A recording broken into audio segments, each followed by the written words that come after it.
What's going on, everybody? Welcome to another episode of Nobody's Favorite Podcast. Appreciate you guys coming back, man. It's been a few weeks. Took a little hiatus, man. I had a couple things I had to take care of, but that's neither here nor there. We might get into that on another episode. But today, we have my favorite collector, soon to be your favorite collector, the toy aficionado, Tony D. Toy Rat. Let's go! Yeah! That's my guy. My guy, the toy rat. Hello. It's almost too much. Too much. Almost too much. Not it was. It was just enough. I thought you were just going to go another round. Yeah. I mean, we. Hey y'all, what's up? What's going on, man? Say What's hi going to on? Masses. Nobody's talk to the favorite people, podcast. Man. Yeah, man. What's going on? Proud I'm gonna be nobody's favorite toy reviewer. That's what I'll be. Nobody's favorite toy. Nobody's favorite. I mean, shit, bro. As of right now, maybe afterward I'll be somebody's favorite toy reviewer. As of right now, they're gonna love you. They're gonna love you after this. They're gonna love you after this because we about to talk about some shit that. I love it. Yeah, man. All right. So look, this is what we about to get into, man. So who the fuck are you, bro? Who are you? Who's Tony? Who is Tony the Toy Rat? You on the show? People have been listening to this for a while, watching this for a while. Like, who are you? Who are you, guy? Okay, who am I? I would say I'm what every 48-year-old man wants to be. See, I have spent the first part of my career doing all that mundane, dumb shit you have to get paid to do, just so I can learn how to do it on my own, just so I could completely dismiss that and play with toys. So that's where we are right now. Now, I mean, it's a little bit of bullshit. It's a little bit of bullshit. But I would say nowadays at 48, I probably spend more time opening, unboxing, playing with, editing videos for toys than I do the business I own, which is in construction, remodeling, and interior design, which is actually where we make our money. My wife would say we. Yeah, no, but it's me. So in any case, you make her money. I don't know if you heard that, but I'm not gonna have it in a place that can be repeated. So, boop, boop, boop. No, I mean she works her end of it. She actually works for the company. She's my admin. So when she feels like working, I get lots of work out of her. When she feels like working, that's what I said. So I'll give you the genesis on the background of the Tony the Toy Rat scenario. Yeah, I was buying. I'm gonna turn. Let me turn this around. Look. Yeah, so man, show us what you got. Look at this setup. Yeah. Check it out. So the vast majority of what you're gonna see in my setup in here is from a company called Diamond Select Toys. All around the room in here, we've got toys just like lined up all over. Look, I'm showing you. But on the down here, we have resin toys that are boxed up. I've got shit everywhere right now. There's a whole nother shelf on that side, which is loaded up with more toys.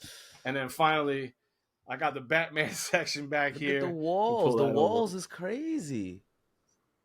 Yeah. Oh, you talking about the colors? You know what's funny about these colors? This used to be my son's room. This was the Giants room. So behind my TV, it actually says Giants. And then when I took it over from my office, I was like, yo, this makes the perfect toy room. Yeah, that's first of all, that red, white, and blue is perfect Avengers colors. Avengers or Captain America or same Captain thing. Puerto Rico or whatever. Captain Puerto Rico. Damn, I'm all interesting. That's what Captain America really is. If nobody knows, look at his logo on him. It's Captain Puerto Rico. Puerto Rico's the shining star. Mm-hmm. Yeah, mm-hmm. Yeah. Puerto Rico is one star, right? America is how many? All right, so 50. Captain America only wears one star. That's Captain Puerto Rico. He's either Captain America or Captain Texas. Ooh. Why you got to put that out there? I was going with Puerto Rico, bro. You know what? Texas doesn't have the colors. So that would still be Puerto Rico. Okay. Just want to... All right. See, so look at this guy.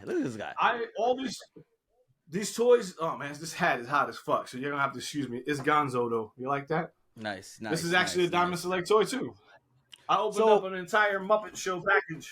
Here's my favorite Diamond Select that I have. I have other ones. I have bigger ones, but this is my favorite because everyone knows I love the Joker. Here's my favorite Diamond Select that I have.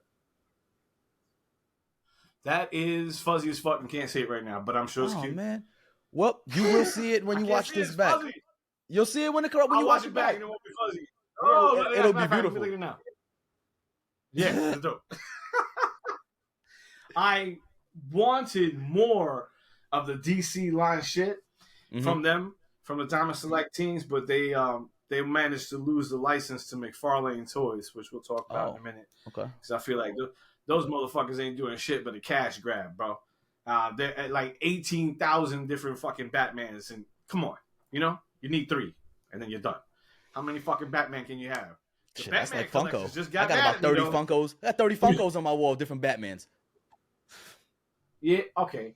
I probably have like 6 Batman. That's what I'm saying. It's a never-ending glut of Batman. Yep. So I don't have much in the DC way from the Diamond Select Toys. But here's how this goes. Bing. So I'm buying these things because I'm a collector. I'm thinking I'm a collector, right? At this point, I've got like 8 or 10 of them. And every time you get one of these Diamond Select Toys, they come with this thing, right? Okay. So this thing in here, you open it up and you fill it out, and it tells you all about, the company or the toy that you bought, where you bought it from. And I'm like, I'm the only dickhead in America that literally is filling all these shits out and sending them in. So I had bought like 8 or 10 or something like that, thinking I'm a collector. And I get pissed off because I'm sending all these little comment cards back to the company, and not even a thank you, nothing. I thought I might get a discount or something. Somebody give me something. Nothing. So I waited around for like 2 weeks after the last purchase I made, and I was like, you know what? Fuck that. I'm going to be that dude. I'm going to be that Karen nigga. And I'm going to jump online, and I'm going to find a way. And so I start cranking away, looking for shit, and I cannot tell you how I came across an email address for the head of marketing for Diamond Select Toys. Okay. And I send him a message. At this point, I watch YouTube, but I've never made a video. I don't have a channel. I'm not Tony the Toy Rat. I'm just Tony the fucking nerd who has bought a bunch of toys and wants a response to some free shit. Tony the construction worker. So I send him an email. Tony the construction worker, Tony the remodeler, Tony not the rat yet. So I hit up this email address, and I'm straight up. I'm like, listen, I'm a little perturbed at the situation. Okay, I am an avid collector. I'm collecting your toys. I'm sending your comment cards, and not one time has anybody ever responded, reached out to me to offer any kind of incentives to continue this purchase level. And I feel like you're not paying attention to your audience. Oh, and by the way, if you need somebody to review these things, I'm your guy. Fuck, I expected nothing. I fucking expected nothing. So I got an email back the next day, and it happened to be from the head of their marketing. And it was like, hey, man, we're really sorry that no one responded to you. That almost would have been enough to be, like, acknowledged by a major organization that is selling shit all over the world. All you wanted was some acknowledgement, right? All you want. Some acknowledgement. Acknowledge me. That's all he wanted. Go ahead, right? I probably would have been good with all of that. And he answered with, I'm really sorry. Also, what's your channel? I don't respond. I immediately walk downstairs and I go, hey, hon, how would you feel if I started a YouTube channel? Opening toys. And she's like, I guess that's fine. Why? I was like, well, this guy asked me if I have a channel, so I felt like I should make one and start with the toys that I have right now. Okay. So that's exactly what I did. I started a channel. I jumped on YouTube. I started a channel. No idea what the fuck I'm doing. And the first one was called Tony Reviews a Toy. Rat. Reviews a toy. Tony Reviews a Toy. Tony Rat. Okay. It evolved from Tony Reviews a Toy to Tony the Toy Rat. But still, rat, symbolic of reviews a toy. So that's where it started from. I had literally one post. I got like 2 views, and I sent them back an email. Hey, by the way, here's my channel. And he's like, great, let me send you some stuff. And I was like, what? He gonna send stuff? At this point, I'm elated. Like, I'm over the top. I'm like, this motherfucker gonna send me. Woo, woo. So, of course, I go downstairs and I tell my kids and I tell my wife, yeah, guess who's the man? A month later, still nothing had showed up. And I'm starting to look like I got egg on my face. You know what I'm saying? Like, full on, right? I'm like, fuck, man. So I just reach out one more time, like, hey, how you doing? Remember me? Did you say you were gonna send some things? He goes, oh yeah, man, it should be there in like, whatever, a few days. I'm like, yeah. Reality is, in about 2 days after that, there is a ring at the bell, and I go downstairs, and there is 2 ginormous boxes labeled Diamond Select Toys, and I was like, the Blue Star. And I grabbed those shits, and I wound up making a video, which was, you can probably go back in history and find it, which is basically me running down the stairs, when you wish upon a star. And then I bring the toys upstairs and I open them up. And that was the genesis of Tony the Toy Rat. So I opened them up. I got a few views. I told him about it. He's like, here, let me send you some more shit. This is not, I've talked to 1,000 people. This does not happen. This just fucking doesn't happen. So I just kind of fell in. He must have been in a good mood. I don't know. He hadn't seen me before, so he didn't know what I looked like. He just started going. And then I got some levels of success. One of my posts wound up getting like 40,000 views, which was like this Incredible Hulk. I'm not sure if you can see my shit back here. The Incredible Hulk setups back here. So I did this whole, all of the Incredible Hulks and, the differences between them. And that wound up being successful enough for him to send another group and then another group. And then it is what it is now. So I don't work for them per se, but I have had the joy of not having to pay for a statue in, a year and a half now.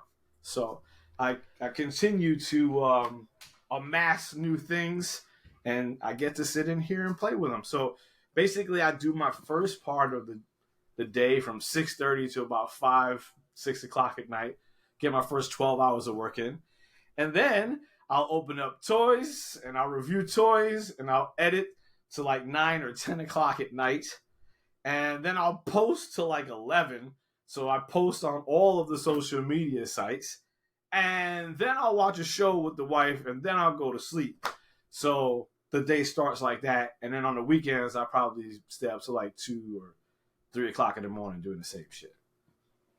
So there's that. That's what the fuck Tony the Toy Rat is. That's the genesis of Tony the Toy Rat, and that's how it came about. Now today, what we have going on is stupid. There's so much shit going on in the world of the Toy Rat because I'm a greedy bastard. And I felt like now is the opportunity for me to shift away from construction and remodeling and doing shit I have less fun with to doing shit I have more fun with. So, my background happens to also be in high technology. So I pulled together a website. I created Toy Rat Enterprises, and I got to meet a whole host of people who are in the industry, from Marvel, from DC, from Image, and from a lot of independent comic books that you have never heard of before. And that's all thanks to some friends I have who run a Comic-Con in North Carolina called Fayetteville Comic-Con. They have supported me from jump, so let's give them a big up. Man. Yeah, shout out to Fayetteville Comic-Con. Let's give them some acknowledgement. Let's give them some of that. Comic-Con. Yeah, let's give them some of that. Let's give them some love. They definitely are. We respect them. I've been to a lot of these cons, man. They're the ones, to me, that champion early talent the most. They go back and they delve into the specifics of comic books with actual creators, but they're also helping to bolster a whole new group of people that you've never heard of before and are ultra talented.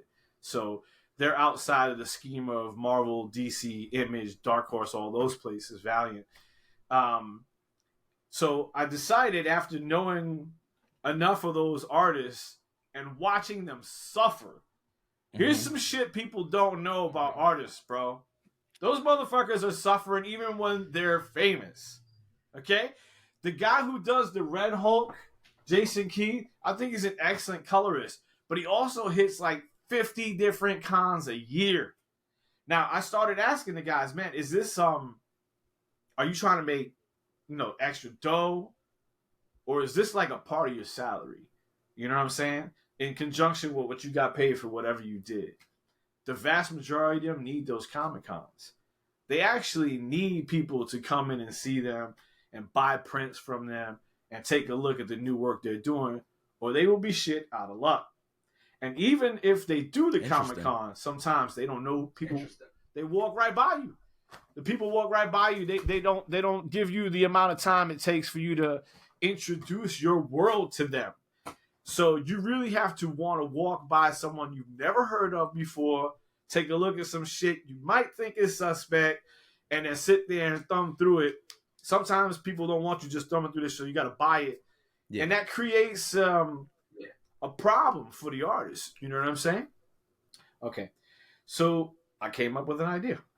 And the idea was to help bolster the intellectual property of independent comic books by creators that you know and love, but who are not affiliated with the giant comic book creators. Okay. So there are a lot of people doing these indie books on their own right now, but they don't have the marketing budget Marvel has or DC. So they're kind of forced into a predicament of social media whoring, followed by Comic Con whoring. And that is the depth and breadth of what they're going to get from marketing until they get some level of exposure. So my thought process was, in this day and age of me being a sculptor, a sculpting collector, I don't collect so much action figures anymore. I like to fully pose stuff. So I thought to myself, what would be a good way to introduce this independent comic book in a way that would get everybody sort of interested in the toy world? And so the Sculpt was born. And the Sculpt is a game show that is specific for independent digital sculptors to be able to help bring these intellectual properties to life. All right. I talked to these independent comic book owners and I pitched them the idea, and they were elated. Not only do they want to have a bust or a statue of their own character, but I think they immediately saw the potential for the marketing of that statue to be able to bring with them to alternate locations and help push the narrative behind the storyline that they have created. Okay. It's a lot harder to get that shit moving than you might think, though. So, the internet is full of scams, and I need digital sculptors. Yeah, right? I need digital sculptors. And so I reached out to the digital sculptors all over the place, and all of them are basically telling me, Bafango, we don't know who the fuck you are. You're probably trying to get my bank account information and siphon my life away, or steal my property, my intellectual property, and give me nothing. So the Sculpt is actually meant to help those independent sculptors, those digital sculptors, whether they be novice, intermediate, or expert, to actually earn some coin and get some notoriety for the work they're doing. So our show is going to be similar to like Ink Masters, right? The idea here is you don't win, you don't get shit. That's life, homie. A lot of these sculptors, they want something for their effort and their time. What we're offering them is marketing their services, marketing how they do it, giving away their Instagram or their Patreon or, wherever they're hosting their digital files, so that if you do like their work, just like Ink Master, you can go see that guy who got kicked off the show and you can get him to do your tattoo. But you ain't getting no money unless you win. So we have 11 episodes. Each episode is based on a different independent comic book. Each one will have a total of 5 and no more, 5 digital sculptors. Those digital sculptors will get reference material from the artists who have created their books. Then they have 3 weeks, start to finish, to create a digital sculpture. Then we had to find a way to get that digital sculpture here so that our body of judges could actually take a look at it and determine who actually won that episode. Okay. Each episode winner wins $1,000. So our sponsors are covering the cost of that. And we had to come up with a logistical method of actually acquiring the sculpture after it was created. So we had to go create a new affiliation with a company called the 3D Shop Uptown, which is out of Virginia. And what we are going to do now is receive the digital files from the contestants, send them to our partner, the 3D Shop Uptown, and they're actually going to physically print those out for us so that the judges can take a look. Okay. So what that allowed us to do was have international participation. Now, I don't care where you are. It doesn't matter because I'm not worried about shipping anything or anything breaking and transitioning. It's just whatever you set in your file is exactly how it's going to print out. Cool. After it prints out, it goes to our judges. We've got 3 fairly decent judges in terms of the amount of following that they have. We have Cannon Doll X. You may not have heard of her, but if you have, then you know she's all over the place. She actually works for Diamond Select Toys as their primary reviewer. So she gets everything first, and they actually bolster her on their website. We have her, and she's awesome people. I'm going to turn that off. She's not only is she really cool people, but she's bouncing from Comic-Con to Comic-Con as cosplay very often, so it kind of ties into the narrative that we laid out together. So you guys have a reviewer from you guys have a professional reviewer from one of the top, if not the top, statue maker on the market. Yeah, well, not the top. One of the top guys in our branch. I think in this price point, in our range, price point. Yeah. Right. Yeah, in our range, exactly. And we're talking about we're talking about within a few $100s in that range, guys. We're not talking about like a $20 statue. We're talking about a few $100s for a statue. You know what I'm saying? Like, so that's what we're talking about. Well, I think good point. There's 2 types. They have sort of a premium statue type, and those are usually made of resin, and those are the ones that are like highly breakable, but usually very detailed and heavy. And they run, they can run upwards of a couple $100, but usually don't break like $350, something like that for their resin. But stuff like, I'm going to pull one up for you right now. I just reviewed this Rogue, and I really only reviewed it because X-Men 97 took away her ass. So I really wanted to see whether or not Diamond Select Toys put her ass back on. And I think you can see they did. So I'm gonna get more people asking me why I showed so much of her ass, but hey, this is what your community is into, man. They're into Rogue's ass, apparently. I don't know a community that's not into Rogue's ass, but that statue right there is only $45, right? And they have stuff in the line that's even lower than that. But just kind of depending on what you got, like I've got this Wolverine, which is a mini bust. Check this guy out.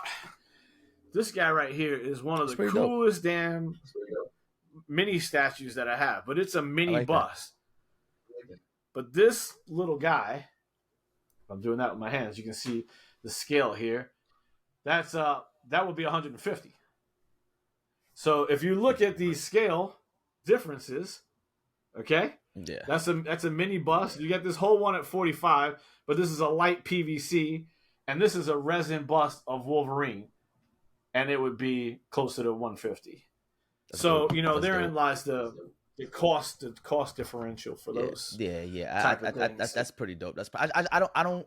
While we're showing stuff though, we're gonna get back into the judges. But while we're showing, I just wanted to pull this bad boy out. Yeah, I just want to pull that up. I just want to pull this bad boy out. The next judge. What you got? Oh. All right, full disclosure, I really wanted that one, and he wouldn't give it up, y'all. He really wouldn't. I'm glad he kept it, but it really should live. You can see it should live here. Hey, this resin is nice. Right? This is beautiful. It should. Nobody's favorite podcast. Look, man. And tell him. Yep, like yo, bro. Yeah, like you a wrestling guy, bro. You got wrestling belts and shit. Why you got that? They gonna be Yeah, hitting me up, what but you need it's some cool. wrestling. It's cool. You need some AEW stuff. I'm just saying. What is that? Some You know, fucking I trading got stuff cards? in boxes. I got stuff in boxes over here. I got mini maze and I got what's this? Oh look, a little Britt Baker. Just Little Britt Baker all the stuff, Roblox. all stuff that I'm sure we can work out some negotiations on. But in seriousness, the second one of my judges is from Toy Quest 101. And okay. Toy Quest 101, anyone in the toy world who looks up reviews, that guy just got back from Sao Paulo, Brazil, where I believe is Prime One Studios, who sent him down there so that he can go tour their space and look at toys. He's got like 100,000 subscribers, and he's got a really cool backstory because he started this whole toy thing with his daughter because she's on the scale, autism scale. So they kind of focus on Autism Speaks and doing things in that community. But the genesis of his fame, if you would call it that now, is based in him doing something really cool with, bringing attention to autism and doing it through this really great relationship he has with his daughter. And because of that, they have opened up some really cool shit. And I'm super jealous. I'm super jealous. I don't even want to say what I'm thinking. You know, I wish I had a child that had a disability so I can, push it out there. That's terrible. You should never want that. That's a horrible joke, and it was just a joke. Okay? But in reality, I really admire that team. I think they do a fantastic job. He's got an awesome following, and I'm really appreciative they said yes to being a judge. And then following that, we have an actual sculptor who is a digital sculptor by trade, who has worked for Diamond Select, Prime One Studios, XM Studios, Disney, McFarlane Toys, and his name is Rocco Tartamella. And a lot of the statues you see behind me were actually designed and developed by him. So nice. He's our third Rocco been judge. Around the block. Rocco has been around the block, man, and he does really phenomenal work. So Cannondale X, Toy Quest 101 and Rocco Tartamella are our primary judges.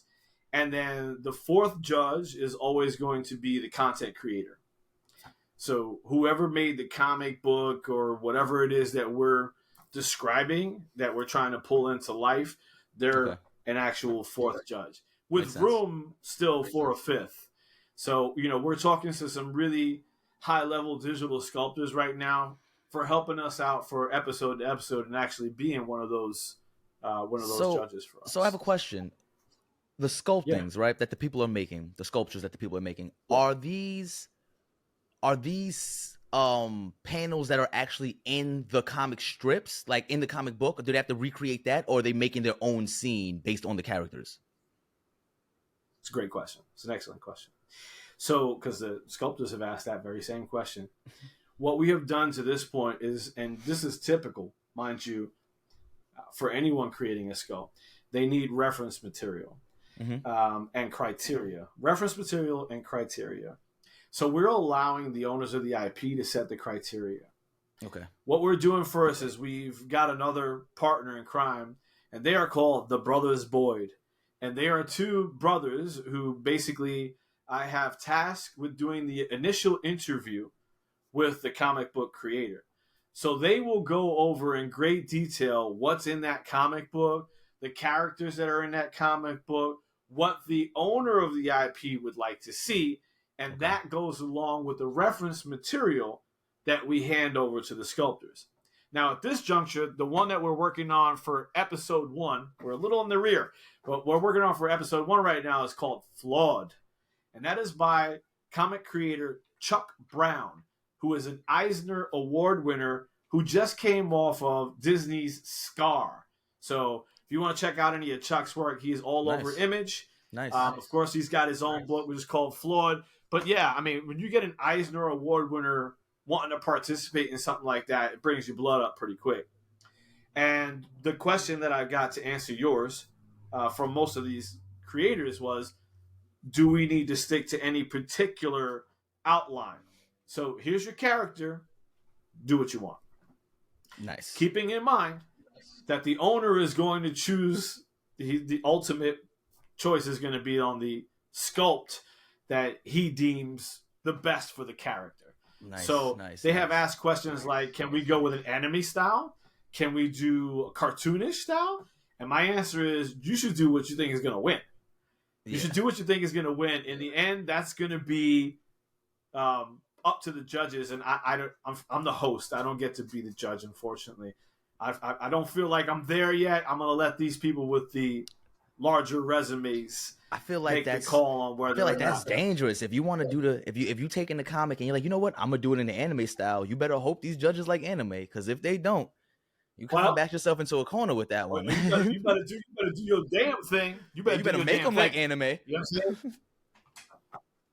I think if you're gonna roll in that direction, so that was my emphasis, is not to to overplay my hand and tell them what they had to do, unless it was criteria that was driven by the intellectual property owner.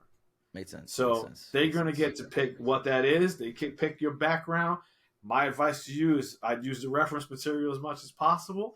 But in the end, someone else is going to select them. As soon as they select them, we're going to send out digital payment, and it's going to go to whatever information they gave us, so that they can nice. Accept that payment. So stick to the script, guys. Stick to the script, bro. Stick to the script as much as possible. Yeah, man. Anyway, yeah, man. That's dope. So what else? What else is going on after that? After each winner, you said gets $1,000. So what does that mean? That there's more than one winner? Clearly, is there a grand prize? Thank you. So there's a grand finale. So each one, there's only going to be one winner per episode. So it's an 11 episode regular season. So at this point, and it's shit money, everybody. I know that. This is season 1. Give me a fucking break. But first of all, this $11,000. We in a time of inflation. That's good money. You know what I mean? You know how much eggs was like $17 2 weeks ago. 100. 100. And the reality on that is, if you're at home learning your craft and you are not gainfully employed by someone who needs these skills, the best way for you to get that job is to be able to show what you're capable of doing. And I think this is the best method for someone in that predicament to be able to illustrate what they're capable of doing. So that being said, 11 grand on the table for the first 11 episodes, but we have a grand finale for episode 12, which we expected to be in December. May just slightly go over that, but episode 12 is a $10,000 episode. That's the grand finale. That's right. So all told, we got, you can win 21,000, and then you'll be asked to come back. Now, here's the secret. The secret in the sauce. Toy Enterprises is not just in it to help the downtrodden comic book creator, nor are we just here to illustrate the skills of sculptors. There is a business to be had here. Just like Diamond Select Toys or XM or Prime One Studios produces licensed material from Marvel, DC, Image, etc., Toy Rat Enterprises seeks to be the primary manufacturer for independent comic books and their sculptures. So, that's right. When a winner is awarded their money and a statue is selected, we will then turn to the intellectual property owner of the book and say, would you like to mass produce your statue? At which point, if they say yes, the licensure is held with Toy Rat Enterprises, and we will be the primary point of contact for manufacture and sales. At which point, the sculptor who won that $1,000 is now in for a percentage of all sales in perpetuity on that statue. Nice, and that's nice. The secret I haven't told. At which point the Toy Rat will get you everywhere statues are sold, and you'll begin your intellectual property will turn into the next possibly, God willing, the next Marvel, next DC. You know what I mean? It could be the next, or the next independent blockbuster, one way or the other. There's a lot of those that came out, and they weren't super affiliated with one of those books, but they had really great content. Yeah, like I love Invincible. I don't know if Invincible was independent or not before they got that Amazon deal, but I love that show. That was pretty dope. I heard that's a comic book. Their Image. Okay. That's Robert Kirkman and Image. So yeah. Is it Image? Yeah. So yeah, Robert Kirkman was also the guy who created The Walking Dead. I'm not Yeah, sure you guys know that, but yeah. They got a new show out now too. yeah, Rick Grimes is back. Thought he was dead for 20 years. The Ones Who Live. The Yeah, Ones that Who one. Live is that was called. They I actually like did that. an offshoot. There's like three different ones. One with Daryl running through the woods. One I in the don't like that city. It's one. actually in New Yeah, York. the city one is cool. I like that one. The city one is cool with Negan and the girl and I forget her name. And but I didn't like the Daryl one. I'm like, first of all, it threw me off. As soon as it comes on, dude ends up in France. You floated from America all the way to France somehow, my man. How? How did that happen, bro? I could as soon as I saw that, I turned it off. Man. I was like, this is a dub for me, bro. Yo, there's some things about. I mean, I watched all the original Walking Dead, and it got really shitty at the end, bro. It got really shitty. Like they just went over the top with like Yeah, it was how reaching. people could get torn apart. It was just dumb shit. It became a reach after a while. Good material. Yeah, I mean, you had a point. You know, I think that in situations of dystopian nature like that, you have to tackle reality. Here's one thing they never tackle. I know your motherfucking breath stink. What do y'all niggas do in the brush teeth? How come no one got stained ass, yellow, tartar gunk, nasty face teeth? Yep. That's one. Two, what are y'all using to wipe your ass, and where are you shitting? Why is that never tackled? I'm running. You know, I'm running. I'm scared. I need a shit. What? Where is that happening? Absolutely. How is that happening? What? Never tackled. Never fucking tackled. How about this? How come there's no zombie animals? Why is there not a zombie dog? Why is there not a zombie bear? How can you go swimming without there being a zombie shark? They had the one zombie tiger. That was it, I believe. The one tiger zombie. That was it. They had one. But other than that, was he right. zombie though? He wasn't zombie though. That was real. I thought he turned into ate him. That was Sheba. Sheba. Black didn't she turn into then she turned into a zombie, no? No, they ate that motherfucker and it was done. I was like, how you gonna eat the Yeah, that's kind of true. There's no zombie birds. You would think like if like the crows is picking at the zombie corpses, they would turn into like a zombie crow or vulture. A buzzard. Zombie buzzards. Where the zombie buzzards? First episode, there was a deer that Daryl was chasing through the woods, and he's chasing it the whole time, and the zombie gets it and bites it and it's dead. And it's just dead. Now, they can't eat the meat because they think the meat is tainted. But if the meat is tainted, then that motherfucker should be a zombie. Should have been a zombie deer. Missed opportunity. Two missed opportunities. Missed opportunity for a zombie deer and a missed opportunity for a meal because clearly the meat was good. Yeah, it's clearly good. It's not zombie, dog. What's the problem? What's the problem, bro? This is why you would survive. This is why you would survive, man. You gotta know. You gotta know how you gotta get that ass wipe going. You know what I'm saying? It's gotta, something's gotta happen. And that's a stressful setup. But Invincible, as soon as that shit came out, I was like, whoa, that's real. Yeah, That's one of those. Could you not see that being a movie, like a live action setup? Yeah, instead of them making 1,000 fucking Avenger movies, they need to make one Invincible. Give me one of those. The key about for me, the Avenger movie setup is that they have a lot of material. The comic books, if you just stuck to the script, you would see the most amazing things. Like that whole snap scenario with Thanos, it was good. We all loved it. Ain't got shit to do with the comic book. That's some bullshit. Thanos was in love with Lady Death. And all that shit he did, killing people, was really to appease her. That was the point. Women. It's always about a woman, bro. She's Death. She's a woman. So when he was little, his face was all fucked up, and she was the only one that came to visit him. And that was the reality of that situation. So that they bury a lot of things to try and humanize the characters in the movies that the comic book said, fuck you and your humanization. Wait, shit. so she was a cougar. So because she came to visit him when he was a child, and he got older, and he was on her, like, oh, I want her. So she was like already like she didn't want nothing to do old with him. woman. Yeah, she didn't want nothing to do with him as an old man. So in order to get her attention, he's killing the universe. It had nothing to do with the morality of usage of materials and how shit is running out. He gave no fucks about that. He was trying to get the leg on Lady Death. That's what it is. Okay? That's what that was. And they changed that whole narrative around. And if you never read the comic books or know the story, you wouldn't know that shit. So But that Thanos killed. situation Thanos is deep and snapped. demented. Thanos destroyed half the universe for some ass. Is what you're saying? Yes. Yeah. Well, I mean, you have to read the comic. I gotta go find the comic. You know the comic. Yeah. So here's the key. He doesn't really get to finish the snap. You need to read the Infinity Gauntlet series and realize that there was a lot of characters that were involved in there, including the X-Men, including Adam Warlock, which came out later, that they made a mockery of in the last Guardians of the Galaxy. And he was a quintessential force of beating Thanos in the end when he had the gauntlet. But you looking it up? You trying to see if I'm right? Nah, I'm trying Warlock to see. Should have been. I'm trying to see why these sons of bitches lied to us in the movie. Joss Whedon in the boys.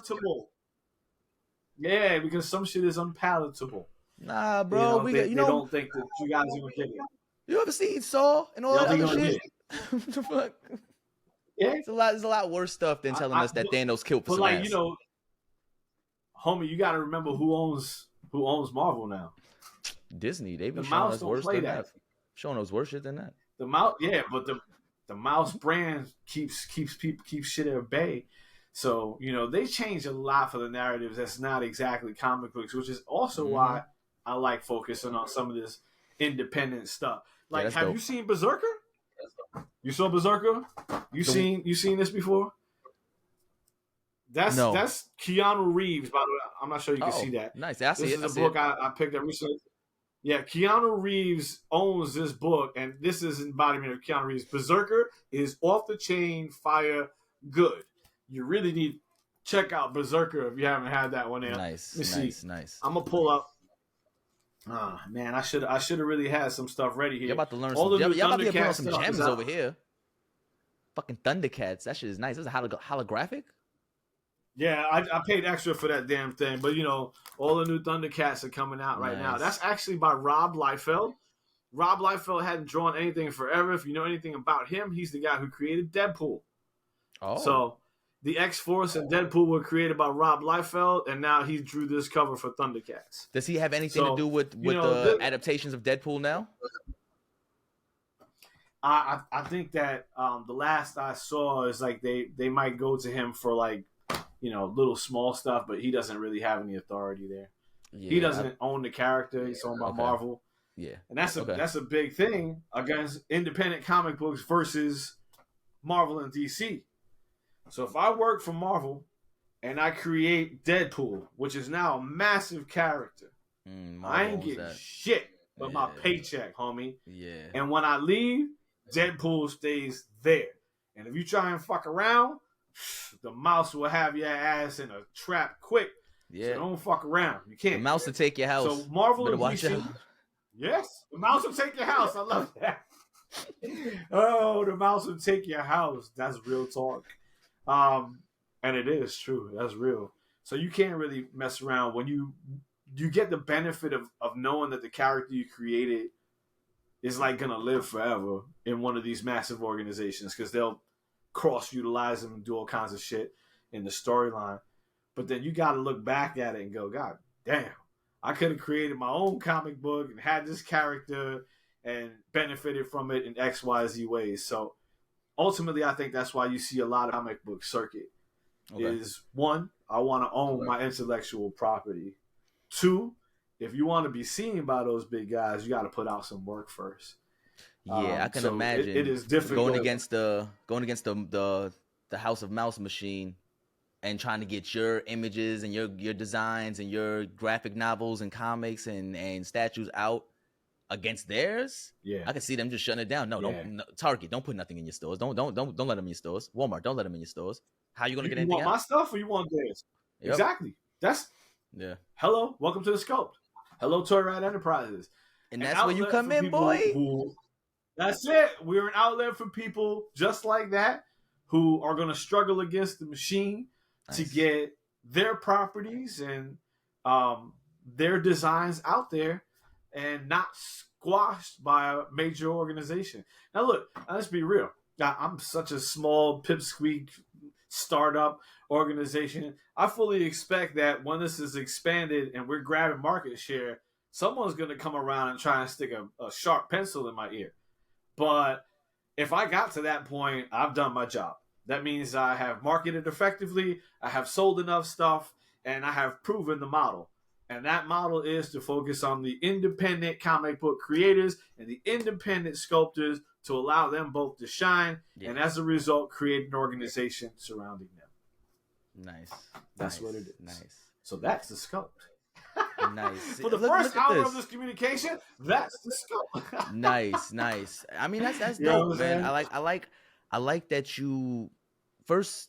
This is not even something that you started off trying to like make money off of. This is something that you just enjoy doing. You reached out to the guys. You was like, look, I ain't never even did a YouTube video. I had no intention on even doing one. I just wanted you to appreciate the fact that I spent thousands of dollars on your shit. No, I want to see toys if I can get them. That's what I'm saying. I just wanted you guys to acknowledge I spent thousands of dollars on your shit. And then what did you get from that? All of this. You reached out. And what's crazy is you, without even knowing, you have followed a business model that a lot of people do have a lot of success with. And luckily for you, though, you only had to send out one email. A lot of people send out hundreds of emails back to back to back and then finally get one person. You lucked up, sent out that email, got it, followed up on it, didn't get discouraged by like, oh shit, somebody actually responded. Fuck. Then when they didn't, when that stuff didn't come in a timely fashion, you didn't reach it back out like, hey, motherfuckers, you said that you was gonna do this. You reached out cordially. Hey, you guys, were you still gonna send that to me? If not, cool. If so, great. 2 days later, like you said, you got it, right? And everything worked out how it was supposed to work out. You know what I mean? So that's dope. I mean, knock on wood. Knock on wood. Everything so far has kind of fallen in my favor. And if they fell off tomorrow and said, Tony Torre, go fuck yourself, we're not gonna do anything else with you, I would still be eternally grateful in the fact that someone took a chance on, let's face it, an old motherfucker who had never been in that universe before and kind of fostered the growth along the way to help me continue. Now, listen, I don't want to make it out like they some church. The vast majority of these organizations count on reviewers like me to do their marketing for them. Oh, absolutely. If those companies spent money like Disney spends money, they would go broke. So they count on the avid collectors to share what they bought. Yes. So they count on the collectors like you and me to sit there and show other people, look at this badass Venom with the 2 Spider-Mans jumping out, all of that. Because I know I want it like immediately because I'm a geek like that. But you know who didn't put that out there? The manufacturer. I didn't really see that until basically you started showing it to me. Right? And it was out there, of course. I know there was a PlayStation purchase and there was a lot of people who knew about it. But think about the people who didn't know about it, right? I wasn't going to buy a PlayStation. So if I wasn't going to buy a PlayStation, how am I going to know about the statue? So I count on you to tell me, look at this. And when you start telling me like, oh, I want this. So now there's a tandem synergy. Now, do I want a PlayStation? Do I want that statue enough to buy the PlayStation? Or do I want to just try and find this statue and trade with the Nobody's Favorite Podcast for a bunch of AEW stuff? Hey, you're gonna need half of AEW for that. I'll be here trying to send you shit for a long time to get that. So I know, but I think therein lies the truth, which is they need us. It's a symbiotic relationship in the reviewer to marketing aspect. They are spending a whole hell of a lot less to send me some toys that basically are at cost for them, plus the shipping, of course. And I'm going to sit there and spend hours and hours and hours not only reviewing that, but then creating videos, not only finishing those videos, but marketing them on multiple social media channels. So every single time I make a video, I go into Instagram and dump it there. I go into TikTok and dump it there. I create a YouTube video short, a YouTube video long. So the short is only 1 minute. The long is a full review. How much is that already? Okay. Then you got to tag all that, put it up. And then I go into Facebook. And that's where I spend the most amount of time. And you don't really get shit back from that. Hardly even the notoriety. And how I'm hoping to continue to grow the brand and be more successful is through the utilization of groups within the Facebook meta universe, right? So those groups are centered and can be very, very focused. I'm now joined into sculpting groups that have, 100,000 members. So when I'm speaking to them about a sculpture or the Sculpt game show, I have a much larger audience. The same is true if I'm pushing out a marketing video for the Hulk, for a resin Hulk or whatever it is. Obviously, the more popular the character, the more views you're going to get, the more people who are going to be interested in it and things like that. So, I kind of try to intersperse things that people love with things that people like, with things that people hate. So trying to see what kind of works, and I'm still kind of falling in and out of favor with people. It happens all the time. It's a lot harder than I thought it would be, really, to get an audience that sticks with you. You know what I'm saying? It's like loyalty is rough. Loyalty's rough. So rough.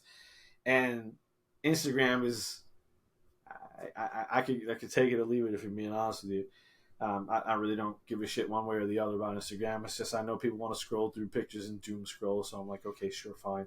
I'll drop it in there. It's that instant gratification. Like, I need some kind of visual stimulation, so they're just scrolling until something catches their fucking eye. Give me something to look at. I want to watch people pop pimples. Yep. Which I'm not gonna lie, sometimes do. Bro, I have my daughter fucking will sit there and like listen to people fucking grate soap. I'm like, what the fuck is this? ASMR. Like, ASMR. What? Like, what the fuck, bro? Like, listening to people do weird shit. Dude, I mean, so it's gotten to a point where when I'm not opening a toy, I'm going over to GameStop or I'm going to Walmart, and I've created this whole nother segment called "Is It Worth It?" Yeah, so I've seen I'll that. just pick up a toy.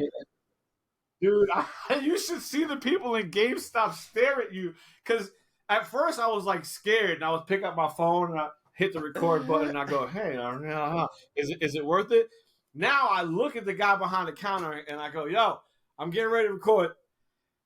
I don't care if they know me or not." I'm walking in with my shirt and I'm like, "Okay, I just picked up this McFarlane toy for $24.99. This sculpt looks like shit. I can't believe GameStop is charging this much." I'm doing it right in front of the GameStop people and they don't kick me out. And I say, "Come on, you guys gotta tell me. Is it worth it? I don't know. You tell me." Something along those lines. But shit like that is so shit like that is threefold. It's something that the customer needs. They need to know, hey, is that going to be worth me buying it? The company who made it and produced it needs to know, hey, people don't like this shit. And GameStop needs to know, hey, we need to stop putting this on our shelves. So you're doing three things for free. You out here, what, man? Come on, man. Wait a minute. It's about to get better. So Toyrat Enterprises has invested its time in international audience participation, not just for the Sculpt, but also for Is It Worth It? So in very short order, at least from Toyrat Enterprises, we will translate, but we have people all over the world about to start sending us toy reviews. So we'll know what things cost in France. I know what they cost in the Philippines. I'll know what they cost in Nigeria. And we'll know what they feel like about them in those countries, in their languages, and we're going to repost it everywhere. I wonder if they have like whole different stuff over there that we don't have here. That would be dope. They do. They do. And that was the genesis of that, of this, was to see what else was available to us. And I started with an organization called Toys in Action out of the Philippines. And they were reviewing toys to an extent, but shit that I hadn't seen before. So I reached out and we instantly linked up and became good friends. So they're now a part of the Toy Rat universe. Nice. And they're in the Philippines. And not only are they going to be helping us with Is It Worth It? And hopefully larger scale toy reviews from other companies, but they're also going to be helping us with cosplay, printing, which is the next part of this topic right here. And you're going to be like, what the fuck? You don't have enough going on? No. So I'm a whore. I said it. Okay.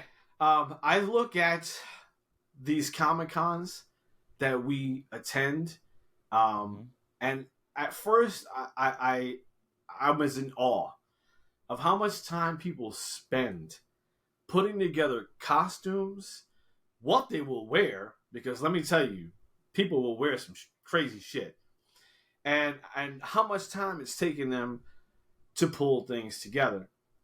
So I wound up involving myself with several cosplay units and ultimately determining that I needed another use case for that 3D shop uptown that we partnered with to do the sculpt.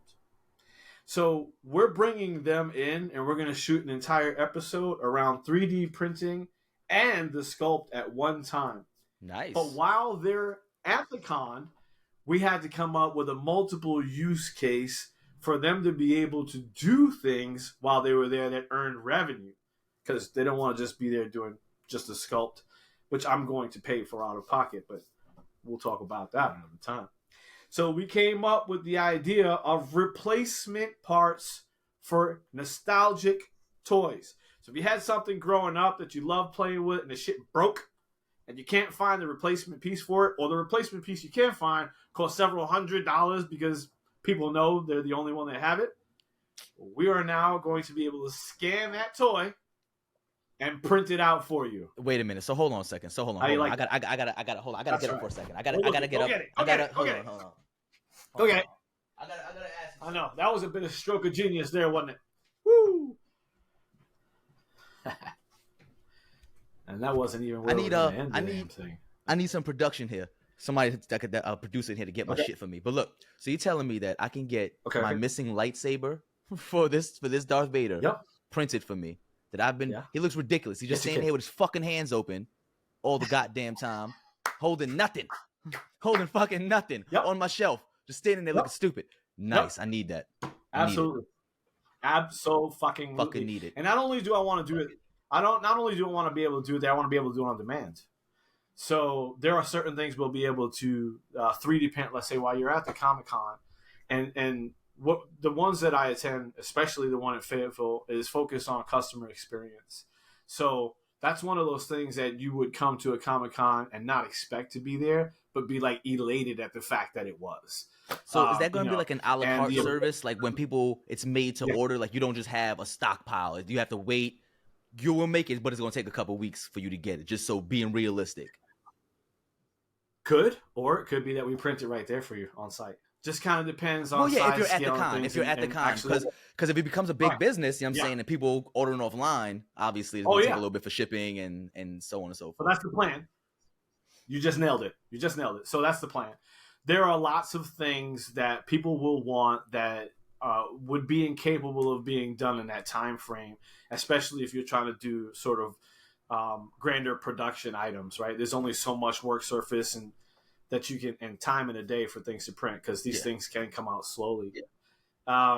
So we are starting to focus on pre-orders, and not just pre-orders are small, but pre-orders are large. And then you'll be able to run right now. You can run through the con. We're focusing on getting that set up so you can run through the con and make a request, do a pre-purchase, and pick it up at the con. So we'll set it up weeks in advance. You can come pick it up there, or you can order it and it can be delivered to you. The thing that you were missing for however long. There it is. So that's only 2. So my 3D shop is there, and they'll be printing for the sculpt. They'll be printing these sculptures that'll be coming out for the game show, which is awesome for everybody to be able to see, however slow that comes out.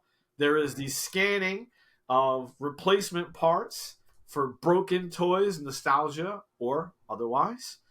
There is a full statue potential to create of Nobody's Favorite Podcast. So if you would like to have your body scanned and a statue made of you, we can do that. The 3D shop uptown will scan your body, and we will print out that statue figurine for you. Now, it can be you in cosplay. It can be you and your friend, you with the dog. It doesn't really matter. We have the potential of basically print. Yeah. So that's a really cool one. Again, what if I wanted a 1-to-1 scale as a replica of myself? I think it would be expensive. That might be price prohibitive. Just saying, I might need one of those. I mean, not for nothing. Now that you're saying it, I feel like everybody should have one. But that's not something we're probably focusing on more of a 1/6 type of scale thing. Okay. But there's a lot of potential, where that's concerned. I think not only the cosplay people, but the idea is not new.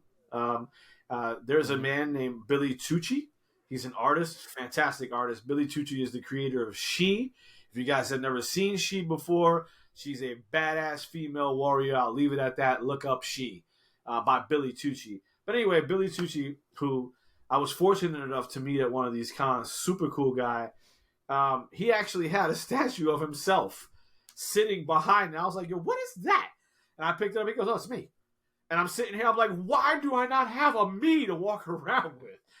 So the idea didn't come to fruition on us sort of involving that level aspect until we created the partnership with the 3D shop. That's pretty which dope. led to an eventuality of that potential, right? Okay, so that's 3. All right, print yourself figurines. The statues that come out from the Sculpt contest, and then the replacement parts for nostalgic toys, etc. And now the last one, Toy Rat cos printing. So what we've come up with are there's a lot of different cosplay things that you can purchase online. That's a fact. Our market research led us to 25 major players who do specifically licensed things that you can purchase online. Okay, so our focus is none of that shit. Fuck you and your license. That's the way we're feeling about it right now. And the thought process is to create a cosplay piece that can be utilized across costumes. So I'm going to give this one up, and it's the only one I'm giving up, so I don't get fucking scooped here for the rest of it. We came up with, so let's talk about Batman, for example. You can cosplay Batman. Batman's got a utility belt, right? Mm-hmm. Batman's got all these boxes on his utility belt you can open up and you fucking throw a smoke pellet out and a fucking Chinese star, whatever you got. But it's boxes. Yeah, it keeps his we condoms came and up shit in there. with condoms, candies. I don't, man. You never know when you're running to Catwoman on the prowl. You never know. On the prowl. Real talk. You got to have the goat skins. Whatever's in there, he's got it. And he's got several boxes, and they're basically strewn across the belt, right? Mm-hmm. Okay. So the concept we came up with for this aspect of it was to create that box.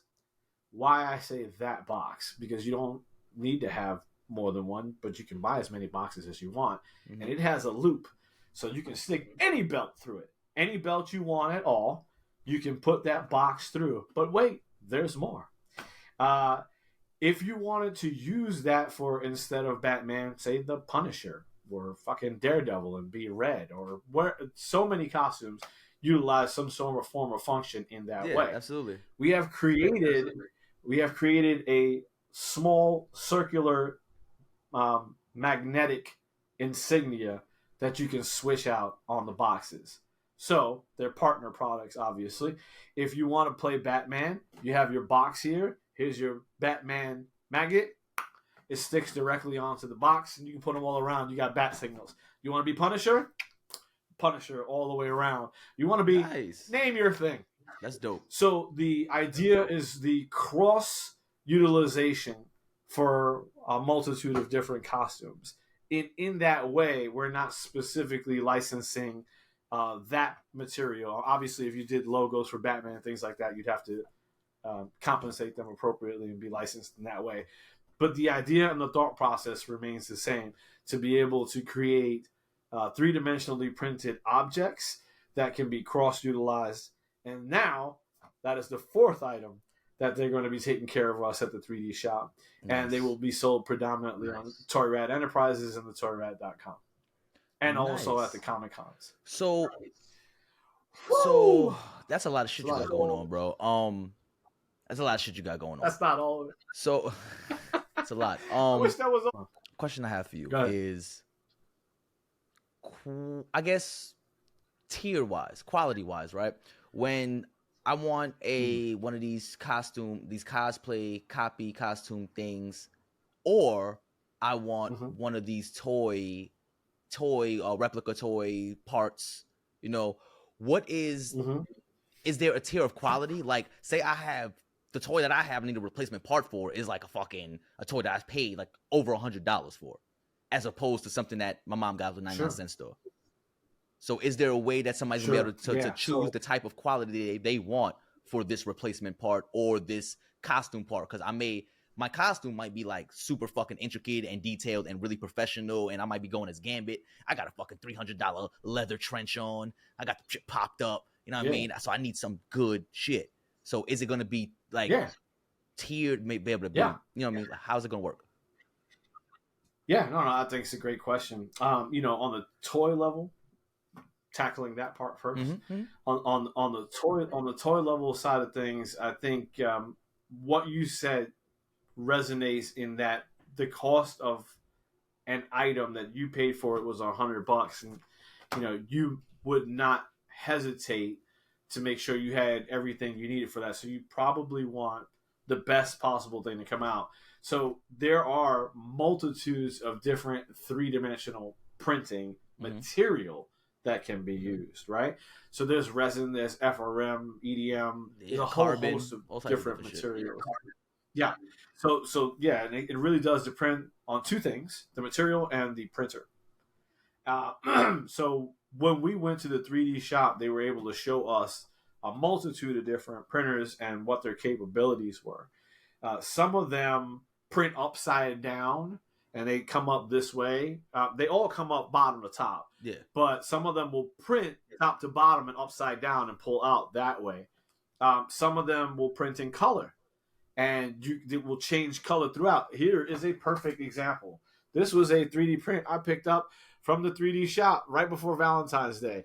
So that prints in color and how it came out. Didn't need to do shit. So that's dope, because you can pretty much, I don't want to say guarantee, but I would feel safer that color wouldn't fade over time than something that was painted.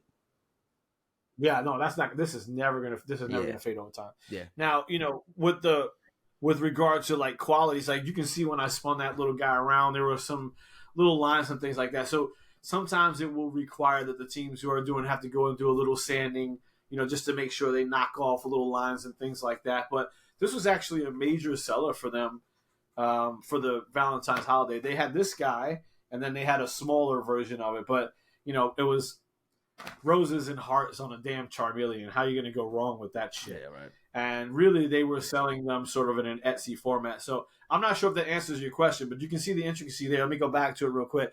Look at the eyes. I mean, that was all just printed. This is ordering off of it, and I'm sure you guys have a whole system in place. Like, all right. So I'm not trying to give you. I happily offer ideas. You know what I mean?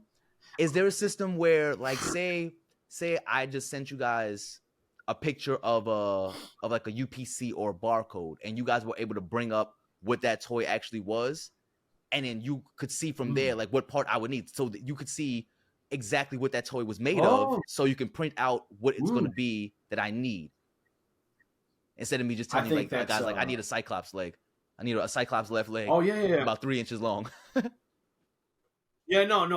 So I think you tackle two things there. One is about how to deliver what it is you want done, and then there is the specifics of each piece. So like if you sent one in with a barcode and it was an ornate piece, it would be clear that you'd want to identify the specifics of whatever it was. Yeah. But I don't.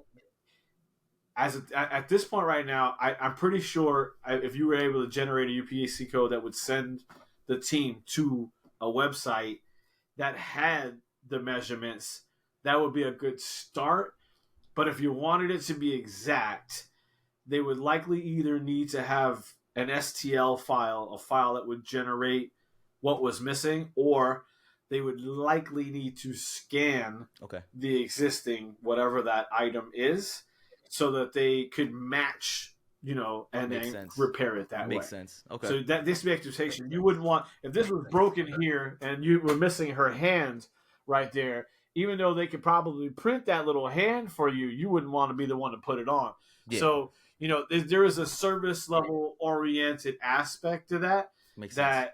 First off, they need to identify what it is you're after, and then two, need to identify how best to make that repair on your behalf. Okay. So that makes there's some nuanced sense. detail. I think it needs to be fleshed out some more, to be honest with you. But on a conceptual level, it works out really well. Yeah, now these are dope ass ideas, and just so you people know, this when this comes out and you finally hear it, this is gonna have a production and publishing date and time. So anybody who come out with these fucking ideas later, you ain't nigga, motherfucker. Watch your ass. Yeah. Lawsuits. That IP belongs to Tony the Toy Rat and partners for all of this. You know what I mean? That's right. So, and just in case y'all didn't already know, Nobody's Favorite Podcast happens to be one of our sponsors. Just so we're all on the up and up here, okay? Happily. You can check the toyrat.com. You can check the rest of our sponsors. We are, proudly advocating Nobody's Favorite Podcast there as one of our sponsors. So what we're gonna do is we're also gonna try to do some partnership merch. You know what I mean? That's let's talk about that. Let's when we get behind the scenes. We've already got some Toy Rat partnership merch going on right now. And so that's actually part of the conversation matrix we are having with with our financial partners. Nice.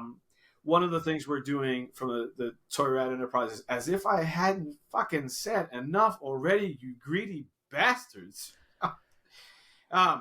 We are, with all of our partners and everybody who affiliated with the Toy Rat Enterprises, we're basically, we're turning them into Toy Rats.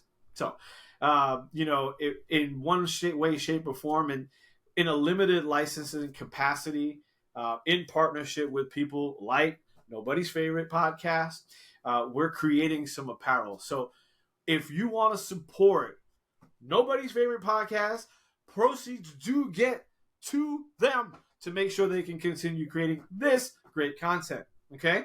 And supporting our efforts on the other end with their marketing. But you can take a look at our merchandise there, and we're always open to suggestions. But right now, we're making toy rats of all of our partners, and we hope that you would get out there and support those efforts, because creating this shit takes a lot of time, a lot of effort, and more often than not, ain't nobody getting paid dick. So, listen, man, we all still gotta support these efforts. Is that real? People think that the job starts when you press record and the job ends when you press stop. No, man, this is a whole fucking This is the team of me. You gotta do production, everything. You know what I'm saying? So thankfully, I have a good team working with me over at 153 Pod Street. That's who pretty much this podcast is produced through. Great people over there that I'm partnered with. It really helps to have a good team behind me. Let's give claps to everybody involved for Nobody's Favorite Podcast, for 153 Pod Street, and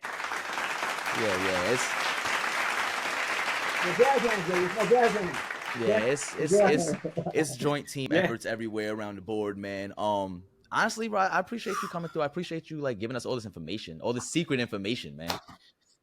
This is stuff that all secret. I think I've marketed the shit out of myself today, so I appreciate this is you know what I mean. But this is what I want people to be able to do. Utilize my platform to be able to speak your words, speak your truth, speak your business, talk about whatever you need to do, man.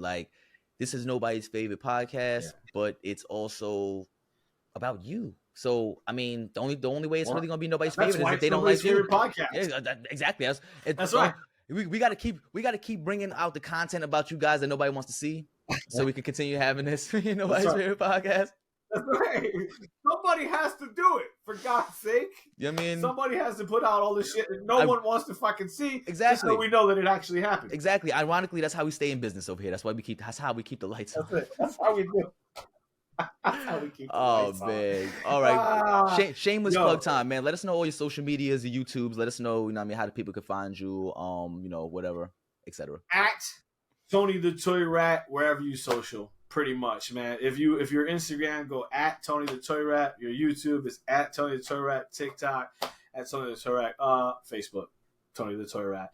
If you're in Facebook and you want to check out the Sculpt, there is a Sculpt page there. Nice. And if you want to learn anything more about the Sculpt or what we're planning to do next or why I'm so crazy and doing 300 ideas all at once and all that shit, head over to thetoyrat.com and you can check out what we're working on in sort of an immediate fashion. Contact a member of the team.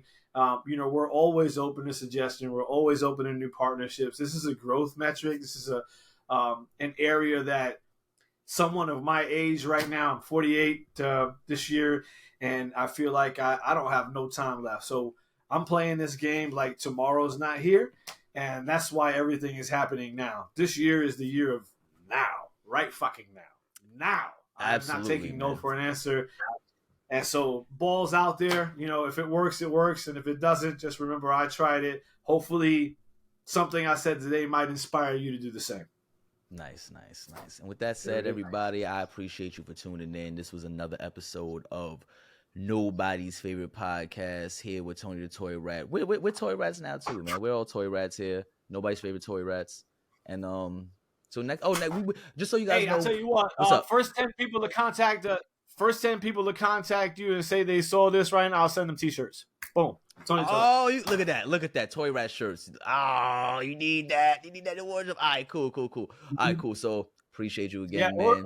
Or you can pick a cup too. So or you can get a Toy Rat cup. You can have the mouse with the cheese. I got Toy Rat cups. I got Toy Rat keychains. You got everything. You contact our boy Justin at Nobody's Favorite Podcast, and you tell him you sold the thing. I don't give a shit how many of you do it. I'll send you all free stuff. So how about that? Look at that. You get free stuff. You get free stuff just for tuning into a show that you already watch and listen to and love. Oh, can't beat that. But we definitely gonna have Tony on again soon. We're gonna see the progress on these sculptures. We're gonna have him on, and hopefully, maybe we'll get some behind the scenes looks at some of these things. You never know. He does give us the secrets. He does give us the secrets. So all day. There's one last tiny little miniature plug, and you're gonna have to get at me at this because this is the end of the show. We're not gonna get into another long discussion. But my independent comic book creators are gonna be holding their own cosplay contest. And here's how it works. You show up dressed as their character and you win. They're going to immortalize you in their comic book. Oh. So they're actually going to draw you and bring you into their universe. All you got to do is show up in the cosplay of the character. That's it. We can talk more about it. Part 2, we're going to talk about that because y'all about to get me to dress up and shit. I'm about to have a cape on. Part 2, because you're going to get a lot of video on that one. Oh, hell yeah. All right, peace, y'all. Appreciate you for tuning in. Later.